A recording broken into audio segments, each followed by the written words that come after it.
Indirect माहौल कैसे होता है? मान लीजिए कि मेरे बाप जो है फिल्म के प्रोड्यूसर हैं, तो हमने कहा डायरेक्टर को, सुनो बे हम हीरो होंगे। अब मेरी शक्ल जो है, मेरी शक्ल अब हीरो होने लायक है नहीं, तो हमको हीरो बनाना है तो क्या करना पड़ेगा? साइड एक्टर हमसे भी छोटा ढूंढ करके लाना पड़ेगा। तो लंबा हम तब न दिखेंगे और हम आगे रहेंगे, बाकी लोग पीछे रहेंगे, ठीक है ना? तो मान लीजिए कि मोदी जी को हीरो बनाना है तो राहुल गांधी को मूर्ख बनाना है, और ये काम अगर मोदी जी करते तो उसका इम्पैक्ट नहीं होता। जैसे आप एक चीज देखिएगा, टीवी पे जो विश्लेषक आते हैं वो अपनी पार्टी से उनका क्या संबंध है ये वो नहीं बताते हैं, कहते हैं मैं राजनीतिक विश्लेषक हूं, ताकि लोगों के सामने क्या मैसेज जाए कि ये इंडिपेंडेंट आदमी है, इसका किसी से कोई लेना देना नहीं है, ये धूमकेतु है, ये ऐसे ही पृथ्वी का चक्कर लगा रहा है, ऐसा फील कराया जाता है। नहीं, अब अन्ना हजारे आए हैं, अब मोदी जी कहते हैं कि राहुल गांधी खराब आदमी है, कांग्रेस खराब आदमी है, कांग्रेस बढ़िया पार्टी नहीं है, तो लोग कहता है अरे ये तो पॉलिटिकल अपोनेंट है, ये तो बोलेगा ही ना। कौन बोल रहा है? जिसका शादी नहीं हुआ है, जो समाज के लिए लड़ता है, जो मतलब है ही मतलब सन्यासी है। हालांकि काम और धर्म की बात कर रहे थे साहब, धर्म का धंधा करने वाले आजकल बहुत काम में लिप्त हैं। आसाराम बापू, चिन्मयानंद, नए नए नाम आते रहते हैं। तो ऐसा फील कराया गया। फिर प्रधानमंत्री चुन करके आए और प्रधानमंत्री ने कहा कि बाकी काम जब दूसरे लोगों ने कर दिया है तो हम पॉजिटिविटी फैलाएंगे।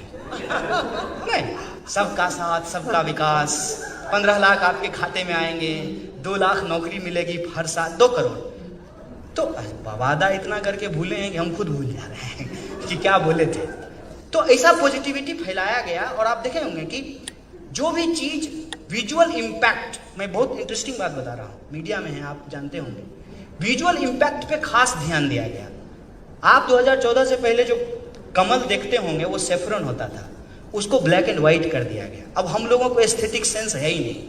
अब सुजात साहब आए थे तो काला पहन करके आए थे, पीछे ब्लू बोर्ड है, काला पहन करके आए तो कंट्रास्ट था, हम ब्लू पहन करके आए हैं, कंट्रास्ट पता ही नहीं चल रहा है, मैच कर गया है। तो हर चीज पे बहुत बारीकी से काम किया गया, और इसके लिए कंपनियां होती हैं, उनको पैसा दिया जाता है। मैं बताती हूँ उसके बारे में, क्योंकि मैं अपने बारे में बताता हूँ जो मेरे साथ हुआ है। कलर चेंज वो एक लंदन के एक एनालिस्ट ने कराया। हाँ। कि वो पार्टी का सिंबल 2014 में, मेरी किताब में है बीजेपी वाली, कि it should be exactly like what people see in the EVM, it should not be saffron. They had complete, क्योंकि हिंदुस्तान में ज्यादा लोग पढ़े लिखे नहीं है, उन्होंने तो मोदी जी निकले उस दिन और उन्होंने फोटो भी खिंचवाई which was against the model code of conduct, क्योंकि वोटिंग शुरू हो गई थी कहीं।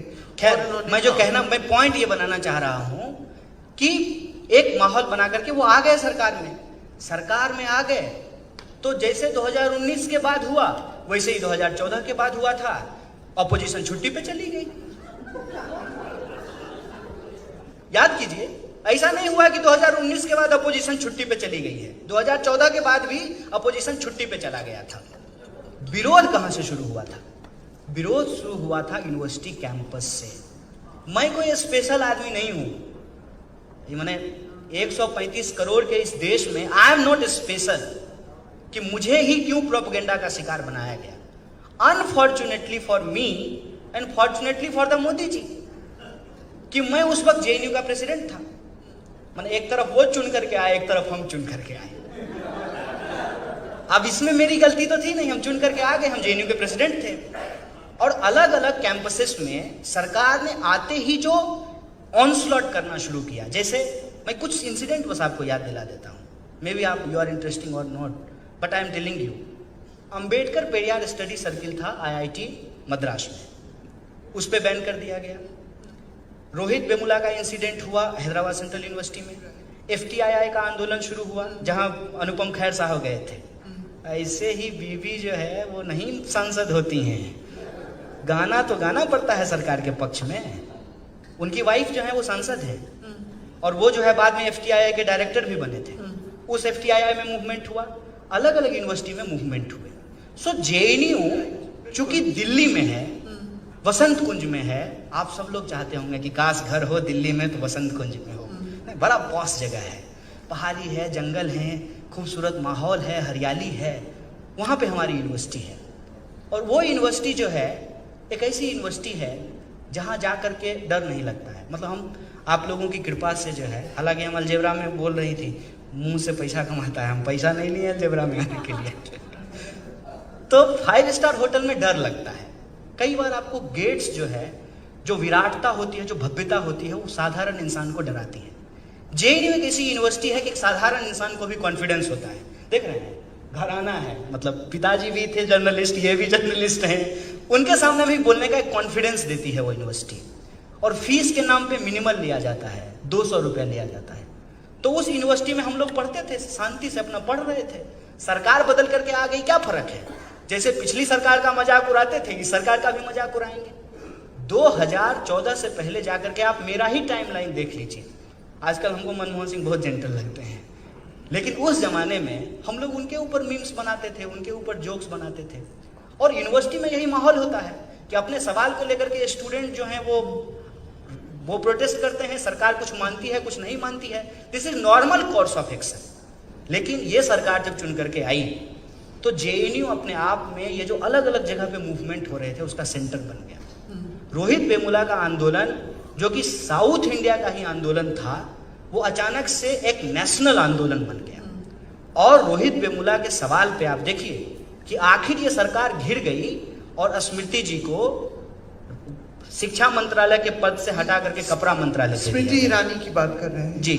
उस समय वो शिक्षा मंत्री थी, एजुकेशन मिनिस्टर थी। तो ये सब जब हुआ तो सरकार ने सोचा कि ये जो यूनिवर्सिटी है, ये जो लड़के हैं, ये तो हमको 5 साल तंग करेंगे, तो 5 साल के बाद उनको 5 साल फिर जीतना है। तो उस स्पेस को और उन लोगों को बदनाम करना जरूरी था। तो उन्होंने एक बहुत ही मार्वेलस तरीका निकाला कि यूनिवर्सिटी के ऊपर इस तरीके से ऑनस्लॉट किया जाए कि यूनिवर्सिटी के फेवर में जो जो लोग बोलेंगे सबको इंटरनेशनल साबित कर दिया गया। कितना आसान काम है कि एक ही तीर में अगर सबका शिकार कर लिया जाए तो सबका शिकार हो जाएगा। और आज देखिए कि वो प्रोपेगेंडा एस्टेब्लिश हो चुका है कि जेएनयू के पक्ष में जो लोग भी बोले, तमाम लोगों को इंटरनेशनल कह करके बोला जा रहा है। अमर्त्य सेन नोबेल ऑरिएट है, दुनिया उनको मानती है कि वो इकोनॉमी को मानने वाले लोग हैं, लेकिन चूंकि वो हमारे साथ आकर के खड़े हो गए, वो भी इंटरनेशनल हो गए। जो पत्रकार बोले वो भी इंटरनेशनल हो गए, जो सिनेमा जगत के लोग बोले वो भी इंटरनेशनल हो गए। अब डिफरेंस कहाँ पे है? डिफरेंस ये है कि एक प्रोपेगेंडा था, एक प्रोपेगेंडा वहां पे हुआ, एक प्रोपेगेंडा वहां पे बनाया गया, लेकिन उस प्रोपेगेंडा के पीछे कौन लोग थे, कौन लोग शामिल हैं, उसके डिटेल में तो कोई जाता नहीं है। आपको अगर ये सुनाई पड़े कान में तो कौन लोग थे मुझे बताइए। बस आप मुझे बताइए। आपको अगर कान में सुनाई दे भारत तेरे टुकड़े होंगे तो आपको मन नहीं करेगा कि इस आदमी का गला दबा दे? किसको गुस्सा नहीं आएगा? मन करेगा कि कानून अपनी जगह पे है, बंदूक निकालते हैं, गोली मार देते हैं। अभी एक सीआईएसएफ की कांस्टेबल ने कहा कि झंडा गाड़ देंगे सीने में। आप लोग कितने लोग जानते हैं कि अभी एक कंट्रोवर्सी जाने देते होता है, कंट्रोवर्सी से भरा पड़ा है न्यूज आजकल। तो ठीक है, मेरे सीने में झंडा गाड़ देंगी तो ये मेरे लिए सौभाग्य की बात है। मैं उनको कुछ नहीं कहना चाहता हूँ, मैं उनको सिर्फ और सिर्फ उनकी सेवा के लिए धन्यवाद देना चाहता हूँ, क्योंकि मुझे पता है कि वो प्रोपेगेंडा की शिकार है, उनको सच नहीं मालूम है। सच इतनी सी बात जो मैं कहता हूँ, जो भी लोग काम करते होंगे सरकारी क्षेत्र में, ब्यूरोक्रेसी में, कानून से जिनका वास्ता होगा, वो आसानी से इस बात को समझ जाएंगे। देश की राजधानी में एक यूनिवर्सिटी है जहां विदेशों से लोग पढ़ने के लिए आते हैं। मोर देन 140 कंट्रीज के लोग उस समय पढ़ रहे थे हमारी यूनिवर्सिटी में। तो क्या रॉ उस पर नजर नहीं रखेगी? आईबी उसके ऊपर नजर नहीं रखेगी? कोई इवेंट होने से पहले ही इंटेलिजेंस को पता चल जाएगा कि कोई इवेंट होने वाला है। अगर ये इवेंट उतना इंपॉर्टेंट था तो उसी समय उसको क्यों नहीं रोका गया? उस इंसिडेंट को क्यों होने दिया गया? इंसिडेंट जब हो गया, मान लीजिए कुछ में कुछ लोगों को अरेस्ट कर लिया गया, चार्जशीट क्यों नहीं की गई? दिल्ली पुलिस कहती है कि दिल्ली सरकार नहीं दे रही है, दिल्ली सरकार कहती है कि मेरे नज़र में जो है इसको हम अभी ठीक से एनालाइज नहीं कर पाए हैं। हम कह रहे हैं कि क्यों मामले को फंसा रहे हैं? गृह मंत्री 370 हटा सकते हैं तो कन्हैया कुमार पर मुकदमा चलाने का आदेश नहीं दे सकते हैं? अगर हम उनके नज़र में कश्मीर के अलगाववादियों के पक्ष में हैं उनके अनुसार, तो वो क्या हमारे ऊपर मुकदमा चलाने का आदेश नहीं दे सकते हैं? ये कंप्लीट पॉलिटिकल प्रोपेगेंडा है। और वही प्रोपेगेंडा बेगूसराय तक पहुंचा कि पूरे देश में क्या हो रहा है इस पे चर्चा नहीं हो। किस पे चर्चा हो? बेगूसराय में क्या हो रहा है। ऐसे ही चैनल दिखा रहा था, ऐसे नहीं दिखा रहा था। उसको कहा था कि इसको दिखाओ। जब अलायंस नहीं हुआ है, अपोजिशन अपने साथ में नहीं आई है, तो ये तय बात है कि अपोजिशन का वोट डिवाइड होगा। और अपोजिशन का वोट डिवाइड हुआ। पूरे देश में आप हमको बता दीजिए, जो मैं बार बार जब पिछले सालों में जब जा करके बोलता था तो मैं यही बोलता था कि एक तरफ 31% है जो एनडीए का वोट शेयर है, जो बीजेपी का वोट शेयर है, दूसरी तरफ 69% लोग हैं जो एनडीए के खिलाफ चुनाव लड़ रहे हैं। तो इसमें कोई रॉकेट साइंस है क्या कि 69% वोट को अगर आप एक जगह यूनाइट कर देंगे तो इजीली 31% को हराया जा सकता है।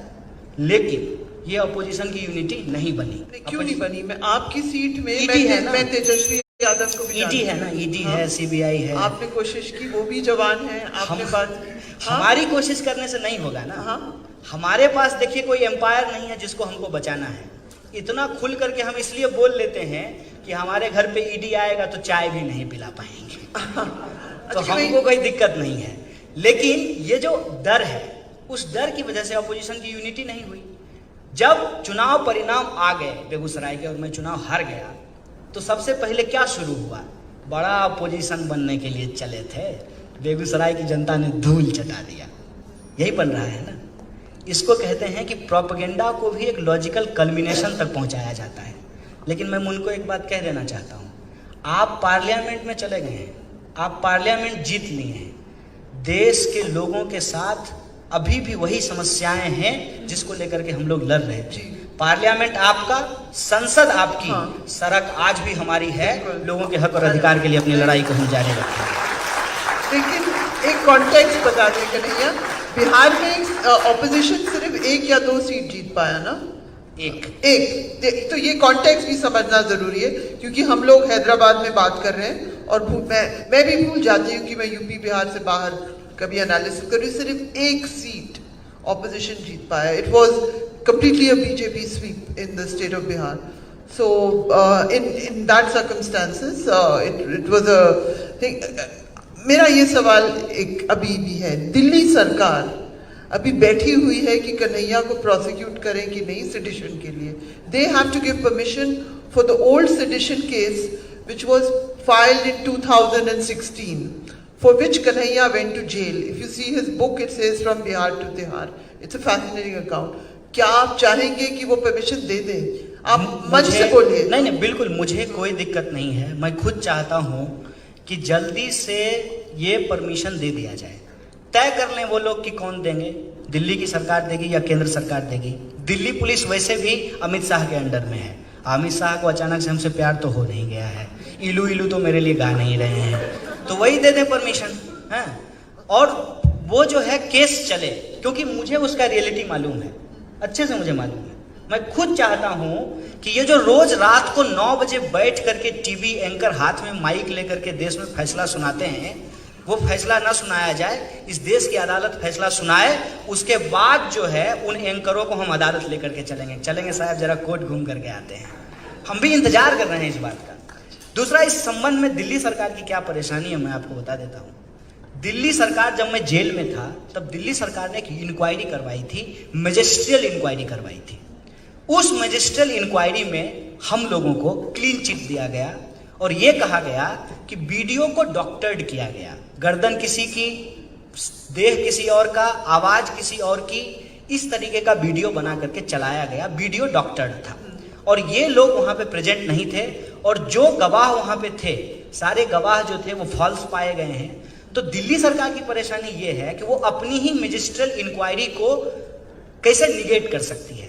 जो इंक्वायरी वो खुद करवाई है, उस इंक्वायरी के फाइंडिंग्स को वो कैसे भुला सकती है। लेकिन आप जानते हैं चुनाव जो है वो मैजिस्ट्रियल इंक्वायरी और फैक्ट पे तो होता नहीं है। चुनाव तो परसेप्शन पे होता है। इसीलिए दिल्ली सरकार जो है फंस गई है। जो ही 370 हटाया गया, अरविंद केजरीवाल सबसे पहले बोले मैं समर्थन करता हूँ भाई, अगले ही साल चुनाव है। तो ये सिचुएशन होता है। तो मुझे just to interrupt you, Kanhaiya, when he talked about the Anna movement, he said छोटे कद के आदमी को पहले ले आए, क्योंकि बड़े वाले को लाना है. I think he is referring to the Chief Minister, Honorable Chief Minister of Delhi. नहीं, सब मेरे लिए देखिए एक बात यहाँ एक चीज हम क्लियर कर देते हैं. हो सकता है कि मेरी बातचीत में किसी का मजाक उड़ जाता हो, लेकिन मेरा इंटेंशन बिल्कुल भी नहीं होता. जब मैं कहता हूं कि I believe in democracy, I believe in constitution, so I believe in election also. Arvind Kejriwal हो या माननीय नरेंद्र मोदी जी हो, दोनों इलेक्टेड, एक प्रधानमंत्री हैं, एक मुख्यमंत्री हैं. तो अगर हमको डेमोक्रेसी में भरोसा है तो मैं उनको सम्मान करता हूं. उनको अपमानित करने का मेरा कोई इंटेंशन नहीं. मजाक, I am saying you joking. अच्छा कन्हैया, यू स्पेंड, किताब में जब इन्होंने अपनी किताब में बहुत खूबसूरती से जेल का वक्त डिस्क्रिप्शन दिया, वो रोज रात गाना गाते थे. अच्छा, ये लोग भी सवाल पूछेंगे क्या? हाँ, उनसे भी पूछ. Does anyone feel, but we must have, I just want to lay the ground rule. This is not commentary, opinion. You must have a question. Don't give a commentary to somebody. So let's just move on. देख लीजिएगा, अपना खाने का time देख लीजिएगा, ऐसा ना हो सवाल जवाब. We'll take 5 minutes or 7 minutes. We'll just take 5 minutes and then I'm going to ask Kanhaiya to share with us. Kanhaiya Kumar came into my life. My whole family started to watch him. क्योंकि एक दिन वो पहुंचे अपने campus में jail से निकल के, उन्होंने जो भाषण दिया, it was an extraordinary. We have rarely seen somebody come and just sort of take up the space. तो एक मेरा ये सवाल is still there. Where did you learn to speak like this? Very quickly, and then I'm moving on to the next question. नहीं, देखिए बोलने में क्या है, बोलने के लिए बस एक चीज का ध्यान रखना है कि आप वही बोलिए जो आप करते हैं. लाइक कि मैं खूब गरीबी करूं और शर्ट पे जो है लगे कि 15,000 का शर्ट है, तो सामने वाले लोग इतने बेवकूफ़ नहीं हैं. तो आप कोशिश कीजिए कि आप सच बोलिए. और सच के संबंध में बुद्ध की एक बहुत अच्छी बात है. आज ही मुझे पता चला, लॉबी में मैं एक आदमी से बात कर रहा था, उन्होंने बताया बुद्ध ने कहा है कि सत्य वो नहीं है जो आप बोलते हैं, सत्य वो है जो आप करते हैं. तो मैं कोशिश करता हूं कि आप वही प्रैक्टिस कीजिए जो आप प्रीच करते हैं. तो जो मेरे मन में होता है वो हम बोल देते हैं. और डर हमको इसलिए नहीं है कि हम कौन सा चंद्रगुप्त मौर्य के वंशज हैं, कि हमारा कौन सा एम्पायर चला जाएगा. ऐसे ही रगड़ करके जिंदगी जिए हैं, रगड़ करके PhD किए हैं, रगड़ करके अपनी जिंदगी जी लेंगे. इसीलिए मुझे फर्क नहीं पड़ता. Anyway, question, please पूछे. Question, not comments, huh? Hello या तो कन्हैया जी, शुक्रिया आप आज यहाँ आए. प्रश्न मेरे 3 हैं, बट देखो इतना लंबा भाषण हुआ है, इतनी चीजें आप मेल कर दीजिए ना सर, मैं दे दूंगा. तो जब हम सुने आपको 45 मिनट के लिए है, तो 2 मिनट के लिए आप भी सुनेंगे. अरे मैं सुनने के लिए रात भर तैयार हूँ, बस आप खाना का देख लीजिए मुझे. नहीं, आप बेफिक्र रहिए. तो पहली चीज जो आपने कहा कि संविधान का जो आपने वर्णन दिया, और आपने कहा कि भाई अकॉर्डिंग टू कॉन्स्टिट्यूशन ये होना चाहिए. फिर आपने कहा कि भाई केवल बीजेपी सरकार नहीं, और भी जो पीछे सरकारें थी, सब ने देश का नुकसान किया. फिर जो आप पे सेडिशन के चार्जेस लगे, उसके बाद कन्हैया जी वो कन्हैया बने जो आज हम स्टेज पे देख रहे हैं. ठीक है, बीच में आपने कहा पोल्यूशन है, पानी के प्रॉब्लम है, बाढ़ है, तो क्या ये बीजेपी की प्रॉब्लम है? आपका फिर सवाल क्या है जो जनाब? You are giving commentary. That's not a question. No, because I recognize the question when I see it. Sabha, 1 second. He spoke anti-establishment. I'm just trying to put it in perspective. Sir, may I No, also explain? I must. Sir, No, you are giving commentary. There are people who have genuine Yeah, questions. and may I You should just talk to So my Kanhaiya question after. finally. Yeah. Okay, Where my is the question question? is, अगर आपको एक दिन का प्रधानमंत्री बनाया जाता, आपको अगर एक दिन का प्रधानमंत्री बनाया जाता, तो आप क्या करते? आप मुझे अनिल कपूर टाइप का फील करा रहे हैं, एक दिन के लिए मुख्यमंत्री बने. देखिए मैं एक बात बोलूं, मुझे भी अगर प्रधानमंत्री बना दिया जाए ना एक दिन के लिए, तो मैं शायद मोदी जी से खराब परफॉर्मेंस करूं. मैं ये ईमानदारी से स्वीकार करता हूं. मुझे ये नहीं है कि मैं अपने आप को हीरो साबित करूं, लेकिन मेरा ये कहना है कि कोशिश तो कर सकते हैं ना उस जगह पे जा करके. मसलन मोदी जी जब कहते हैं कि मैं गरीब का बेटा हूं, मुझसे ज़्यादा कोई नहीं उनसे कनेक्ट कर सकता है. मैं बहुत कनेक्ट करता हूँ. लेकिन मैं ये सोचता हूँ कि अगर आप गरीब का बेटा हैं तो आप इस देश के पब्लिक फंडेड एजुकेशन सिस्टम को बर्बाद क्यों कर रहे हैं? मेरा सिंपल एक सवाल है. तो आप पब्लिक फंडेड एजुकेशन को बचाइए ना, जहाँ गरीब का बच्चा पढ़ता है. आप पब्लिक फंडेड अस्पताल को बचाइए ना, जहां गरीबों का इलाज होता है। आप सब लोग अभी देखिए नया मोटर व्हीकल एक्ट आया है, इतना फाइन भर रहे हैं, दीजिए फाइन। आपको लगता है कि देश की सेवा के लिए फाइन दे रहे हैं, दीजिए, लेकिन ये सवाल भी तो पूछिए कि अच्छी सड़क क्यों नहीं बन रही है, ये सवाल भी तो हो। मुझे अगर मौका मिले इस देश में शासन प्रशासन को चलाने का, तो मैं बार बार कहता हूँ, कॉन्स्टिट्यूशन सर मैं फिर रेफर कर रहा हूँ, जो स्टेट डायरेक्टिव्स है ना उसको आप पढ़िए। क्या कहता है? कहता है कि एजुकेशन पे ध्यान दीजिए, शिक्षा से देश महान होता है, शिक्षा को ठीक करने का प्रयास करेंगे, स्वास्थ्य सिस्टम को ठीक करने का प्रयास करेंगे, अपनी जो इकोनॉमी है उसको अपने ट्रेडिशन, अपनी हिस्ट्री, अपने कल्चर के हिसाब से डेवलप करके यहाँ के लोगों के लिए नए रोजगार का सृजन करने का प्रयास करेंगे। और देश कोई भी भाषण देने से और छाती नपवाने से देश महान होता है, कि देश जो है देश के लोगों के विकास से और देश के लोगों की उन्नति से देश महान होता है। हम ये करने का प्रयास करेंगे। चलिए, one more question and oh, there's a lady there. Let's get her in. Yeah. Kanhaiya ji, हम आज आपको कन्हैया जी बोल रहे हैं, और हम ही ने आपको अभी बैठ के बोला था कि अगर हमारे नाम नहीं बताना चाहते थे। नहीं, हमने आपको बोला था कि अगर हमारे हाथ में गन होती उस दिन जब हम दिल्ली में थे और हमने ये सुना था आपकी आवाज में, हम आपको शूट कर देते। कोई नहीं, गोली हमने खा आपको करके बोला लोग था, गांधी बनते हैं। पर आज I am proud of you and I want to धन्यवाद, आस्क यू वन धन्यवाद। क्वेश्चन। आपकी माँ ने क्या खा के आपको जन्मा था? मैं खैर, That's a Thank difficult you, thank question. Please, sir. I'm very confused why you wanted to shoot him, but I'm not asking you that. That's a disturbing thing you said, but I don't want to go there, huh? But please, huh? Okay. But the desire to shoot people who are in any case have a lot of enemies is scary. But I can tell you, कई बार गांधी बनने के लिए गोली खानी पड़ती है। चलिए बोलिए, आप सवाल पूछिए, आप बहुत देर से सवाल। Sir, make it request. Kanhaiya, मेरा एक सवाल है। यस, आप गिरिराज से कैसे हारे? Because I wanted you to win, and unfortunately I saw the results and I was shocked. Because Giriraj was a reluctant opponent right from the beginning. He was never confident against you, and in spite of that, did you analyze? आपने अपना analysis किया है sir, किया है। How Giriraj managed इनको पता that sort of a margin, which was unexpected and totally unexpected. Sir, I want to see you as the next PM of this country. oh, it's too much, it's a heavy burden sir.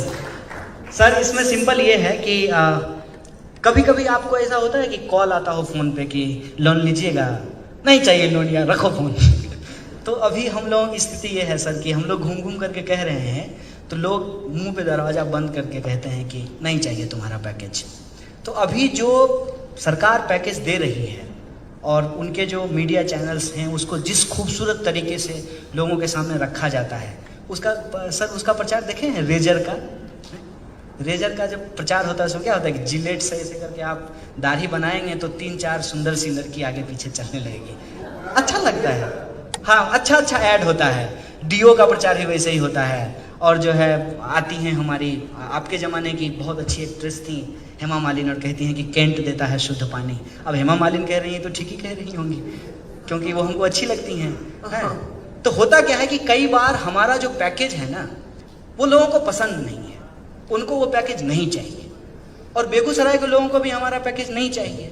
अभी हो सकता है कि लोगों का ध्यान हो कि मंदिर बनाया जाए, हिंदू धर्म की रक्षा की जाए, संस्कृति का रक्षा किया जाए, ये पैकेज लोगों को पसंद आ रहा हो। क्या ये is that true? Is that your assessment? Of course it is. I am not saying कि ऐसा नहीं है, ऐसा है। तो इसलिए लोगों को लगता है कि स्कूल बनाने का बात, अस्पताल बनाने का बात, सड़क बनाने का बात, अरे फॉरेस्ट को बचाने का बात, ये सब चीज़ लोगों को नहीं पसंद है। लेकिन मैं ये कहता हूं कि अगर हमारी बात सत्य है, अगर किसी भी मनुष्य का जीवन रोटी, कपड़ा, मकान, शिक्षा, स्वास्थ्य, पर्यावरण और सेल्फ रिस्पेक्ट, सबको सेल्फ रिस्पेक्ट चाहिए, इससे बहुत देर तक बियॉन्ड नहीं जा सकता है। घूम फिर करके लोगों को इस पर आना पड़ेगा। तो जब तक लोग आएंगे घूम पर फिर करके, तब तक हमको इंतजार करना पड़ेगा। तब तक गिरिराज जी मंत्री हैं, इनकलाब जिंदाबाद। अच्छा Kanhaiya, I want everyone in the audience, I don't know आपका मूड बना है कि नहीं बना है, कि वो जो आवाज जिसके वजह से आप सब पहचानने लगे कन्हैया कुमार है क्या चीज, वो आवाज जो आप जेल में जो गाना गाते थे, क्या आपका मूड है कि थोड़ा सा हमें सुना दे? ये शाम नहीं, it is important to understand the voice of protest, the voice of opportunity. Kanhaiya is also, he came from nowhere. He came from a campus, he came up the hard way, he became the president of a union. And then that voice, we all heard that voice. We can have disagreements with him. I would disagree with... I will respect your disagreement. I would... Let's but agree there to is disagree. an aspect of Kanhaiya which is the slogans that he so easily could come up with. I am trying to persuade him to sing the song. He sang in jail every night. I don't know whether he'll agree. Let's wait and see. ये आप लोगों के साथ क्या हो रहा है, इस कॉन्स्पिरेसी को समझ लीजिए। सेशन की शुरुआत हुई है सुजात साहब से और खत्म होगा जो है एक जो है कर्कश आवाज से। तो ये this is like kind of bad dream. So I am not going to sing because I don't have confidence. We already sung good songs, beautiful songs. Protest वाला गाइए ना कन्हैया, प्रोटेस्ट की आवाज सुनाइए बस। ये प्रोटेस्ट नहीं है ना लोग। अच्छा तो हर ताजा तो हो जाएगा। हर माहौल का एक मूड होता है। अच्छा, बस मुझे एक कविता बहुत पसंद है। हाँ, वो सुनाइए। और जेल के बारे में थोड़ी सी बात करके मैं वो कविता सुना करके मैं अपनी बात खत्म कर दूंगा। जेल के बारे में कुछ कुछ अच्छी चीज भी, तमाम बुरी चीजों के अलावे कुछ कुछ अच्छी चीजों के बारे में भी लोगों को जानना चाहिए। सबसे अच्छी चीज क्या है कि जेल में जाकर के आपको छोटी छोटी चीजों का महत्व पता चलेगा, जैसे नेल कटर का। क्योंकि हर वो छोटी चीज जिससे किसी इंसान की हत्या की जा सकती हो, उसको वो प्रतिबंधित होता है, वो प्रोहिबिटेड होता है, वो आपको इजीली आप उसको एक्सेस नहीं कर सकते हैं। कैंची का, जिससे आप अपने नाक का बाल काटते हैं, ये छोटी छोटी चीज। तो मुझे एक चीज पता चला कि अगर आप जेल नहीं जाते तो जीवन में ना छोटी छोटी चीज़ों का महत्व आप नहीं समझ पाते हैं। जैसे फ़ोन है आप सबके हाथ में, लेकिन आपको पता है हम लोग आज सबसे कम कम्युनिकेशन करते हैं उनसे जिनसे हम मोहब्बत करते हैं। परिवार से, दोस्त से कम कम्युनिकेशन करते हैं। 5000 दोस्त होंगे फेसबुक पे, रियल ज़िंदगी में 15 भी मेंटेन करके नहीं रख पाते हैं। तो आपको कम्युनिकेशन का महत्व पता चलेगा। मन कर रहा है माँ से बात करने का, लेकिन बात करने का कोई उपाय नहीं है। वो छोटी छोटी चीज़ें पता चलती हैं। इसके अलावे 24 घंटा जो है वो बहुत बड़ा समय है।